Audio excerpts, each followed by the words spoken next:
नमस्कार जी, मैं शिफाली और आप देख रहे हैं the secret of your life. एक बार फिर से आपके सामने हाजिर हैं। हमेशा हम सोल्यूशन की बात करते हैं, लेकिन जब तक प्रॉब्लम की बात ना की जाए तब तक हमें पता नहीं चलेगा कि हम किस चीज़ की बात कर रहे हैं। हम प्रॉब्लम और सोल्यूशन दोनों की बात करेंगे, लेकिन उससे पहले आपको बता दें कि नीचे अपॉइंटमेंट नंबर चल रहे हैं, इन्हीं पे आपको कॉल करना है, इन्हीं पे आपको अपॉइंटमेंट भी लेनी है। तो बात करते हैं अपॉइंटमेंट की, बात करते हैं कॉल्स की। बहुत सारे लोगों का कहना है कि हम प्रोफेसर गुरदीप बड़ा साहब को कैसे मिलें, तो यही एक नंबर है, यही एक जरिया है जिससे आप प्रोफेसर गुरदीप बड़ा साहब तक पहुंच जाएंगे। तो हम पहले स्वागत कर लेते हैं प्रोफेसर साहब का, बाद में बताएंगे कि टॉपिक आज का किस पे है। तो प्रोफेसर साहब स्वागत है आपका। नमस्कार प्रोफेसर साहब, आज का जो एपिसोड है ना, वो बहुत सारी बातों के ऊपर होगा। तो हम इतनी सारी बातें जो हैं, इतने सारे रहस्य जो हैं, वो आपके मन से निकालेंगे, आपके दिल से निकालेंगे। तो जैसे कि हमारे शो का नाम है the secret of your life, आपकी ज़िंदगी से जुड़े हुए रहस्य, और आप जानकर बहुत हैरान होंगे कि इन छोटी छोटी बातों का हमें ज्ञान ही नहीं था। तो हमारे प्रोफेसर गुरदीप बड़ा साहब ज्ञानी भी हैं, खोजी भी हैं, खोज करते रहते हैं, रिसर्च करते रहते हैं। तो बहुत सारी बातों का आज खुलासा करेंगे हम। तो पिछले एपिसोड में प्रोफेसर साहब ने बताया कि दौड़ते हुए घोड़े घर में लगाने चाहिए, लेकिन वो ये बताना भूल गए कि किस डायरेक्शन में लगाने चाहिए। जी प्रोफेसर साहब, ये कोई ट्विस्ट रख लिया था आपने? लगता है लोगों के जो क्वेश्चन है ना वही आपने पुट किए हैं, कौन सी डायरेक्शन में लगाना चाहिए जी। हाँ, मैं बीच में कोई बातें छूट जाती हैं शिफाली। जब हम एपिसोड करते हैं हम ये नहीं सोचते कि भी हमारे मुंह से कौन सी बात निकल रही है। हम कोई स्क्रिप्ट वगैरह नहीं लिखते कि कुछ लिख के पढ़ के ही बोला जाए, ऐसा कुछ नहीं है जी। प्रोफेसर, बहुत लोग जो हैं अलग अलग क्वेश्चंस लेके आते हैं। कई बार हमारे मन में भी नहीं चल रहा होता है कि ये क्वेश्चन होना भी चाहिए। कई बार हमारे पास क्योंकि टाइम की शॉर्टेज होती है तो हम नहीं बता पाते। तो बहुत अच्छी बात है, आप यूट्यूब पे कमेंट्स करते हैं तो हम वही कमेंट्स आपके उठाते हैं।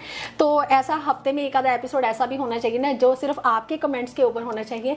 तो ये वही एपिसोड है जो आपने यूट्यूब पे कमेंट्स किए हैं, उसका जो है आंसर, उत्तर हम इस एपिसोड के जरिए दे रहे हैं।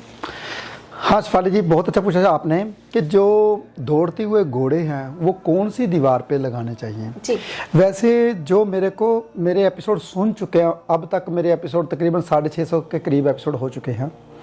जो मेरे एपिसोड सुन चुके हैं उन सबको पता है कि दौड़ते हुए घोड़े कहाँ कौन सी दीवार पे लगाने चाहिए। जो नए नए व्यूअर हैं, जो नए नए जुड़े हैं, उनको बताने की ज़रूरत पड़ती है। तो बहुत से ऐसे रहस्य हैं जो मेरे व्यूअर हैं, जो मेरे को पसंद करते हैं, वो जान लेते हैं। उनको पता है प्रोफेसर साहब कहाँ कौन सी बात बोलने वाले हैं और किस डायरेक्शन की बात करेंगे। तो वैसे तो मैं बोलूँगा साउथ में तो नहीं लगाना चाहिए, क्योंकि साउथ किसका होता है पता है, मंगल का होता है। लेकिन साउथ पे नहीं लगाने चाहिए, वेस्ट पे भी नहीं लगाना चाहिए, मंगल बाध्य का होता है। तो दौड़ते हुए घोड़े ईस्ट की ओर भी लगा सकते हो, नॉर्थ की ओर भी लगा सकते हो। नॉर्थ की ओर लगाएंगे, नॉर्थ की ओर अगर नॉर्थ की दीवार पे लगाओगे तो दौड़ते हुए घोड़ों का जो चेहरा है अंदर की ओर होना चाहिए। तो आपके घर में जो पैसों का फ्लो है हमेशा बना रहे। ईस्ट की ओर लगाओगे तो अंदर की ओर लगाना, ताकि आपके घर में पैसे की बरकत बनी रहे और आप घोड़ों की तरह काम करने के लिए भागते रहें।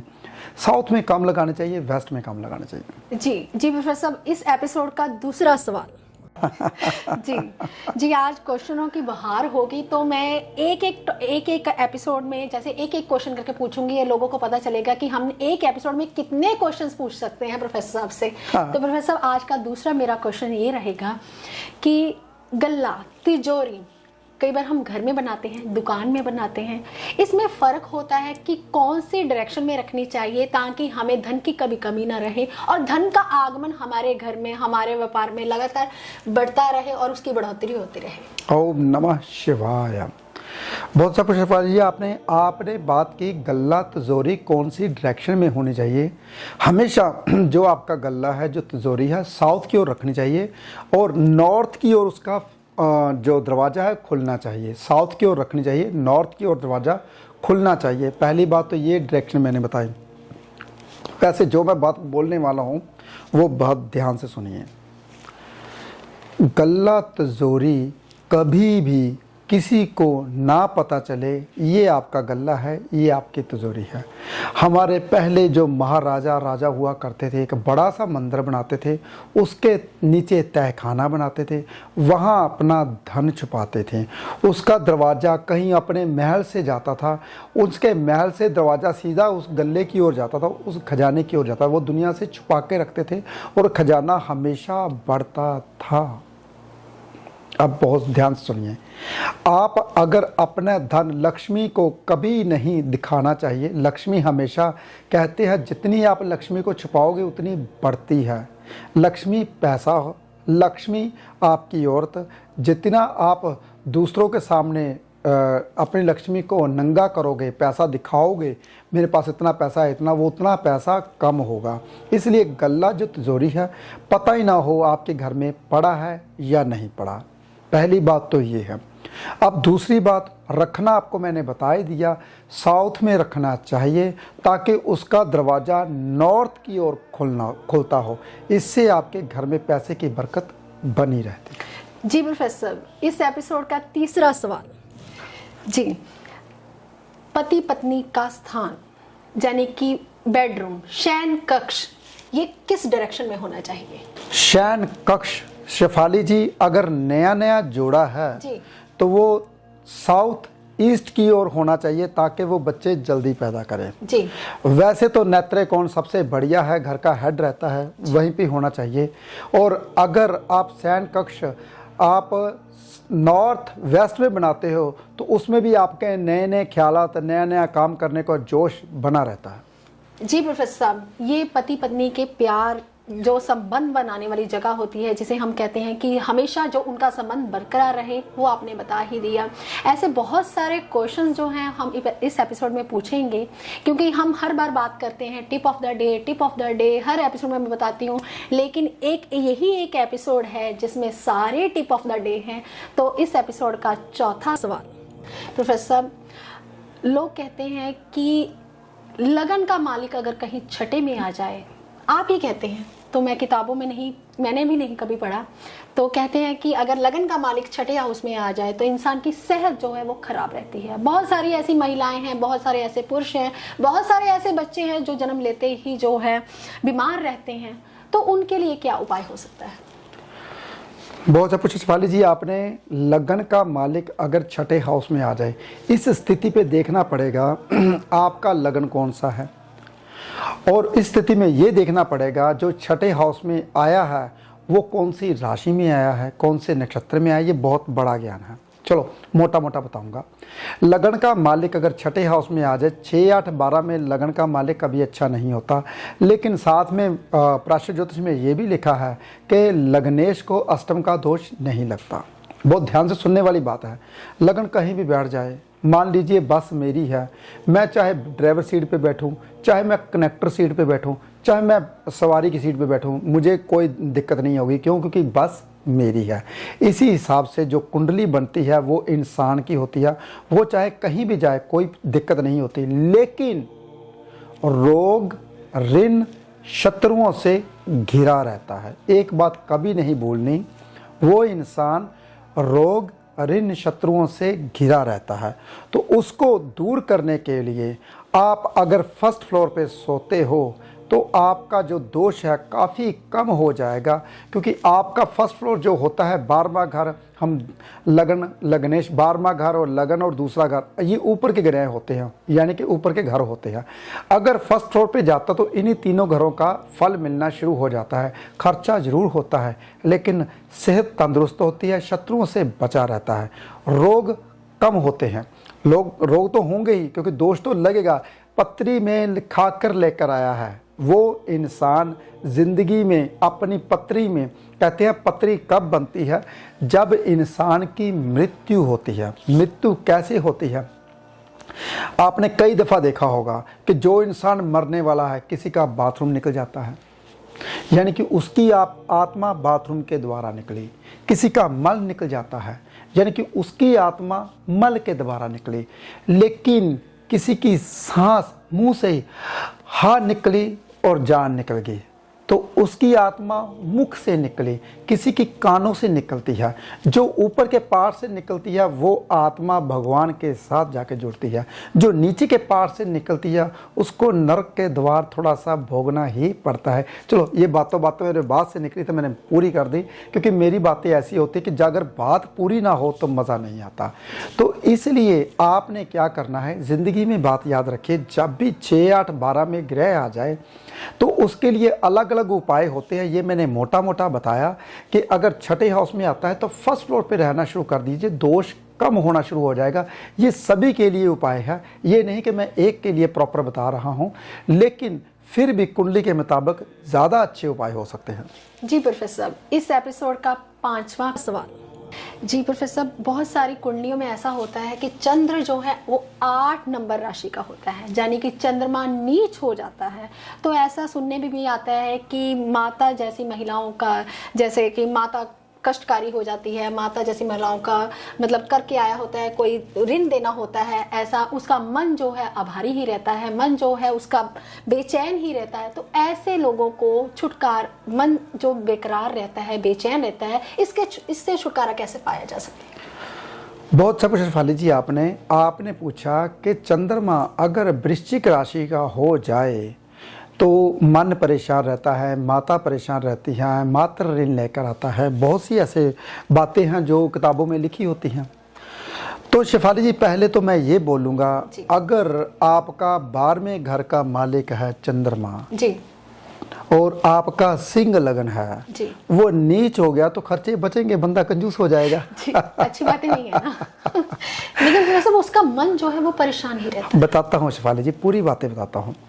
अगर छठे हाउस का मालिक चंद्र है तो वो नीच हो गया, छठे हाउस का मालिक, तो वो अच्छा है ना, रोग ऋण शत्रु कम आएंगे। लेकिन आपको एक चीज और बताता हूँ, बुरे घरां के मालिक अगर नीच हो जाते हैं, कमज़ोर हो जाते हैं, तो आप में ताकत भी कम रहती है। छठे हाउस का मालिक अगर नीच हो जाता है तो आप शत्रुओं से लड़ नहीं पाओगे, डर के घर में बैठ जाओगे। बहुत ध्यान से सुनिए, अगर 8 हाउस में का मालिक अगर नीच हो जाए तो आप घबरा जाओगे, मुसीबत कभी भी सिर के ऊपर नहीं ले पाओगे। खड्डों का घर होता है ना, मुसीबतों का घर। अगर 12वें घर का मालिक अगर नीच हो जाए, हॉस्पिटल जाने से डरोगे, विदेश यात्रा, हवाई जहाज के ऊपर बैठने से डरोगे, नहीं नहीं नहीं, खर्चा करने से डरोगे, अरे इतना खर्चा होगा तो मेरा क्या बन जाएगा। ये भी घर पावरफुल होने चाहिए, तो बंदा दलेर होता है, तो इससे वो कामयाब हो जाता है। अगर 6, 8, 12 के मालिक भी अगर स्ट्रांग हों तब भी इंसान कामयाब हो जाता है, विपरीत राजयोग बनता है उनके घर के कभी मालिक उठ बैठ जाए तो। चलो, ये तो मैंने वैसे बातों बातों में बात कही। अगर नीच हो, चंद्रमा नीच हो, तो पहली बात तो ये है, अगर लग्नेश नीच हो तो कच्चे दूध की मालिश करके नहाना चाहिए, ताकि लग्नेश नीच हो उसका फल पूरा हो जाए। नीच का तो तभी होगा ना जब आपको पता चले भी हमें उस, कहते हैं कि अगर आपको विटामिन सी की कमी है तो आप विटामिन सी की गोलियां खानी शुरू कर देते हैं और मौसमी का जूस पीना शुरू कर देते हैं, नींबू वगैरह लेना शुरू कर देते हैं, पता है ना आपको। इसी तरीके से अगर चंद्रमा नीच हो तो अगर अच्छे घरों का मालिक, चौथे घर का मालिक हो, पंचम घर का मालिक हो, 9वें घर का मालिक हो, लगन का मालिक हो, तो कच्चे दूध की मालिश करके नहा सकते हैं। इससे आपका जो चंद्रमा नीच है वो नीच नहीं रहेगा, रोम छिद्रों के द्वारा आपको उसकी पूर्ति मिल जाएगी।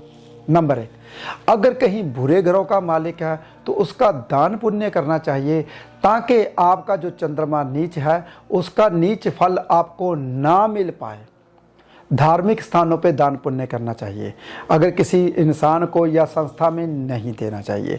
अगर चंद्रमा नीच हो धार्मिक स्थान पे, बहुत ध्यान से सुनिए, खासकर अगर बहुत आसान उपाय बताऊं तो शिवलिंग के ऊपर कच्चे दूध से जल अभिषेक करना चाहिए, तो उससे सबसे बढ़िया होता है। सोमवार, सावन का महीना चल रहा है, तो अगर यहीं पे आप देते हो तो क्या बात है। बहुत अच्छी बात बताया था मैंने पिछले एपिसोड में, 4 से 5 करोगे तो बहुत अमृत जैसा फल मिलेगा, 5 से 6 करते हो और 3 से 5, 4 करते हो अमृत जैसा फल, 4 से 5 करते हो दूध जैसा फल, और 5 से 6 करते हो जल जैसा फल मिलता है। इसलिए 6 से पहले ही करना चाहिए अगर कहीं शिवलिंग के ऊपर जल चढ़ाना हो तो। जी प्रोफेसर साहब, इस एपिसोड का 6वां सवाल। जी, बहुत सारे लोग कहते हैं कि राहु काल के वक्त कोई कार्य नहीं करना चाहिए। तो प्रोफेसर साहब, ऐसे कई बार आपके पास भी लोग या ज्योतिषी आते हैं, कहते हैं कि राहु काल शुरू होने वाला है, हम प्रोफेसर साहब से बात नहीं करेंगे, हमारा समय जो है वो आगे कर दीजिए। तो ऐसा करना चाहिए या दिन के समय राहु काल किस वक्त होता है? आप थोड़ा सा दृष्टिकोण डालेंगे, थोड़ा सा विचार, इसको थोड़ा सा लोगों को मतलब हटाइए इस चीज़ से, या फिर लोगों को बता ही दीजिए कि किस दिन किस समय राहु काल रहता है, उस समय आप कोई अच्छा कार्य मत कीजिए। बहुत अच्छा प्रश्न शिफाली जी आपने। पहले तो राहु काल के बारे में बताता हूँ। राहु काल कभी रात को नहीं लगता, राहु काल हमेशा दिन में ही होता है, सूर्य उदय से लेकर सूर्य अस्त तक। ये राहु काल क्यों? क्योंकि सूर्य अगर होगा तभी तो लगेगा, नहीं तो नहीं लगेगा। पहले तो ये कुछ लोग रात को ही मानते हैं, लेकिन ये गलत है। दूसरी बात, बहुत ध्यान से सुनने वाली बात है, राहु काल संडे के दिन, एतवार के दिन 4:30 से लेकर 6 बजे तक शाम को लगता है। बहुत ध्यान से सुनिए, नोट कर लीजिए, फिर से क्वेश्चन मत पूछना ये कब लगता है, कैसे लगता है। मंडे के दिन सुबह लगता है 7:30 से लेकर 9 बजे तक। बहुत ध्यान से सुनिए। ट्यूसडे के दिन, मंगलवार के दिन राहु काल लगता है 3 बजे से लेकर 4:30 बजे तक। और बुधवार के दिन, सोमवार बता दिया, मंगलवार, बुधवार की बारी, बुधवार के दिन राहु काल लगता है 12 बजे से लेकर 1:30 बजे तक। वीरवार के दिन राहु काल लगता है 1:30 से लेकर 3 बजे तक। और शुक्रवार के दिन राहु काल लगता है 10:30 से लेकर 12 बजे तक। और शनिवार को सुबह 9 से लेकर 10:30 बजे तक। ये सिर्फ 1.5 घंटे का ही होता है। और आपको एक और बारीकी में बता दूं, ये सूर्य जब कितने बजे उदय होता है उसी हिसाब से लगता है। कई दफ़ा तो 35 मिनट, 45 मिनट, 1 घंटा आगे पीछे हो जाता है। ये जगह का, मान लीजिए बम्बे में जो सूर्य उदय हो रहा है वो आजकल हो रहा है 5:40 पर, 45 मिनट पर। जो पंजाब में सूर्य उदय हो रहा है वो 5:35 पर, 40 मिनट। ये देखना है आपने किस शहर में बैठे हुए हो। मैंने मोटा मोटा बता दिया राहु काल कब लगता है, कौन से दिन कब लगता है, ये मैंने मोटा मोटा बताया। बरीकी में नहीं, बरीकी में गणना करनी पड़ेगी। फिर वही बात आ गई, मैं बरीकी में बताता हूँ। ये बहुत बरीकी हमारी स्टडी है, इससे बिना गणना किए हम कोई बात नहीं बता सकते। लेकिन शिफाली जी की डिमांड पे और जो आप क्वेश्चन पूछते हो उसी वजह से मैंने उसके आधार पे मोटा मोटा बता दिया। अब राहु काल का समय मैंने बता दिया, कौन से समय में कब लगता है। अब आई बात, उस समय क्या नहीं करना चाहिए। उस समय कोई भी नई चीज़ नहीं खरीदनी चाहिए, यात्रा नहीं करनी चाहिए। अगर यात्रा करनी जरूरी है, मान लीजिए आपकी ट्रेन ही मंडे के दिन 8 बजे है, तो राहु काल तो लगा हुआ है, तो आप क्या करिए, 10 कदम बैक चलिए। पहले 10 कदम बैक चलिए, फिर आगे चलिए, फिर राहु काल का जो असर है वो कम हो जाएगा। देखिए, ऐसे उपाय भी साथ में बता रहा हूं मैं। यही हमारे the secret of your life program का यही एक मुद्दा है, क्योंकि हम इसलिए मैं सारी बातें आपको बताता हूँ। कुछ लोग तो ऐसे बोलते हैं, प्रोफेसर साहब आपने सीक्रेट के स्पेलिंग डबल सी डाल रखा है, गलत डाले हैं। अरे भाई, मैंने अपनी नमरोलॉजी के मुताबिक 6 अंक बनाया है। डबल सी का मतलब डबल खड्डा, खड्डा गहरा और खड्डा। जितने आप मर्जी यूट्यूब के ऊपर वीडियो देखिए, कहीं भी वीडियो पढ़िए, जो बातें मैं यहाँ पे बताता हूँ वो बातें आपको कहीं नहीं मिलने वाली। मैं आपको यूट्यूब के ऊपर फ्री ऑफ कॉस्ट ऐसा अपना ज्ञान दे रहा हूँ जो मैंने अनुभव किया है, जो मैंने किताबों में नहीं पढ़ता। मैं सिर्फ सोते वक्त भगवान से पूछता हूँ, आपको बताता हूँ। और ऐसी बातें मेरे को मैं किताबें बहुत कम पढ़ता हूँ, मैं सुनता बहुत ज़्यादा हूँ।